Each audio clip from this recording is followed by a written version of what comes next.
I'm Debbie Anderson, and I chair the Script Ad Hoc, which is a group that's involved in the addition of new characters and scripts to the Unicode standard. This simplified image is meant to demonstrate that character encoding is the foundation upon which several other groups in the Unicode consortium depend. The other projects shown above the character encoding level will be discussed in this webinar, but they all ultimately depend upon the characters being in the Unicode standard. The various components being discussed today all work together to enable users to eventually be able to type and send text electronically in their language and preferred script. There are three working groups that handle new character encoding requests.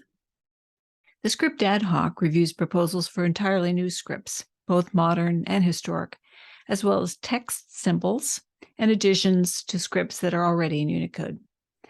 Additions to Chinese, Japanese, and Korean ideographs are handled by the CJK and Unihod group. The emoji subcommittee is responsible for new emoji additions. These three groups meet regularly and provide recommendations to the Unicode Technical Committee, or UTC. The UTC is the committee that officially approves the new additions. Just a side note that there is actually a fourth group providing recommendations to the UTC, and that's the Properties and Algorithms group. This group responds to feedback regarding properties to characters. Properties affect how characters behave, such as whether the characters are allowed at the end of a line of text or not. They also maintain the standard Unicode algorithms that process text in order to compare, sort, and display it. So who participates in the Script Ad Hoc? The Script Ad Hoc is a group of about 10 to 15 Unicode and script experts who meet monthly. The group reviews Unicode proposals and feedback that's been received. The group can also take up other script-related topics. Generally, the Script Ad Hoc reviews a proposal, but occasionally the UTC may consider a proposal as well. The current process within the Unicode Script Ad Hoc is to make available a new character encoding proposal to the group for review and comment.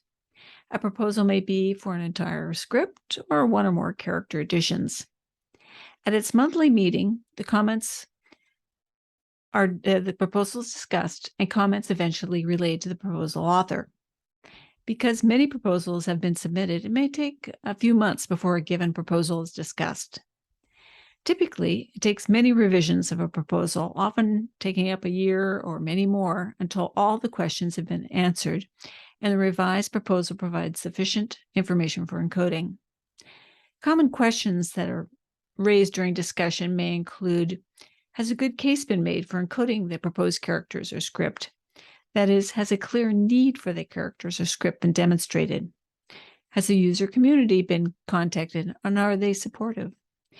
For a new modern script, is the script being taught today? And is there evidence of it being used in daily life? Is it stable? Lastly, does the proposal contain all the detailed technical information needed to implement the characters on computers and devices that's conformant with the Unicode standard?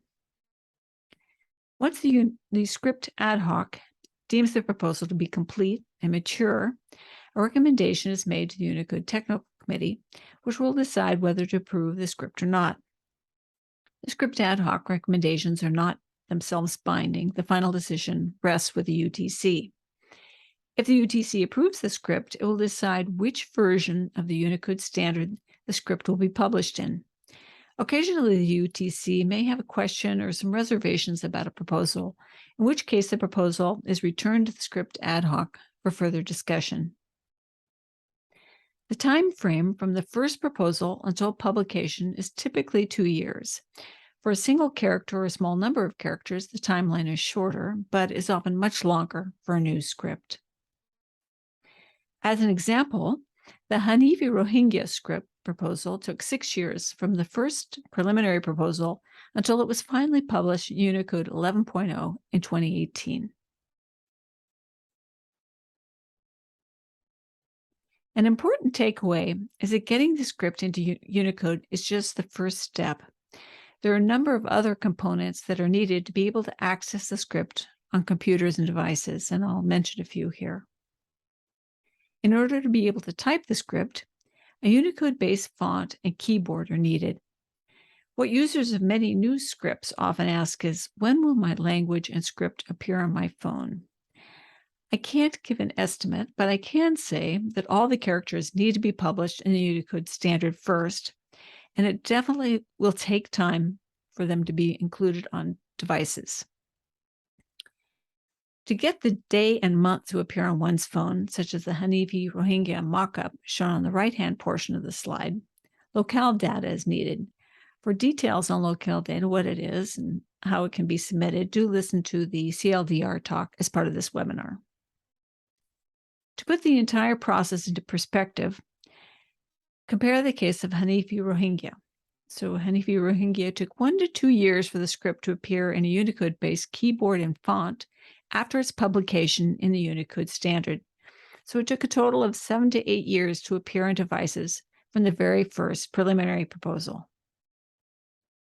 In special circumstances, the script ad hoc can respond quickly to urgent requests, such as for a new currency symbol. The Somme sign, for example, was requested by the National Bank of the Kyrgyz Republic in July 2020 and was published the following year in September 2021. I would note that adding a handful of characters to an existing script is typically much easier than adding an entirely new script. In general, the script ad hoc works hard to be responsive to requests for new characters and scripts. The wider significance of the character encoding and the script ad hoc's work is its impact on people. Once a script is in Unicode and supported on computers and phones, it can be used to create literacy materials as well as convey medical and legal information in the user's preferred language and script. In countries with low literacy rates in the official language, having access to materials in the community's mother tongue can be a boon. This slide shows a class teaching the Hanifi Rohingya script and a COVID-19 poster in the Old Cheeky script. For historic scripts that are encoded in the Unicode standard, students and scholars are able to communicate with one another, for example, typing the specific characters in an inscription without having to rely on transcription, images, or other non-standard approaches. Unicode encoding also enables experts the ability to preserve text in a stable format that can be searched and archived even after the original text may have been destroyed. This slide shows the Maya region within Central America and Maya hieroglyphs, which is an important script that has not yet been proposed. However, work on a future proposal is underway. The impact of the script ad hoc's work is often not visible for many years because of the delay in getting a script supported on devices. However, when the script and characters are available on devices, the impact could be immense. For example, the potential number of users of Rohingya is at least 1.8 million. Finally, scripts represent contributions of civilization. If scripts are not digitally representable in Unicode, such as the Maya hieroglyphs, users can't fully participate in the information ecosystem, affecting ongoing analysis and academic work, as well as online search, presence, and interaction with other stakeholders. This situation would also leave us with an incomplete digital library, missing the literary and cultural achievements of our civilization.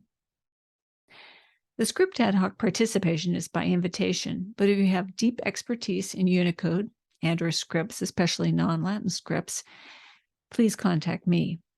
The most immediate way to get involved is to read the Unicode standard, review proposals in the Unicode document register, and the script ad hoc recommendations, and if you spot an issue, send in a comment on the Unicode feedback form. If you know of a character or script that you think is not covered by Unicode, you can consider writing a proposal. A link to the page with directions is on the slide. Thanks very much for watching.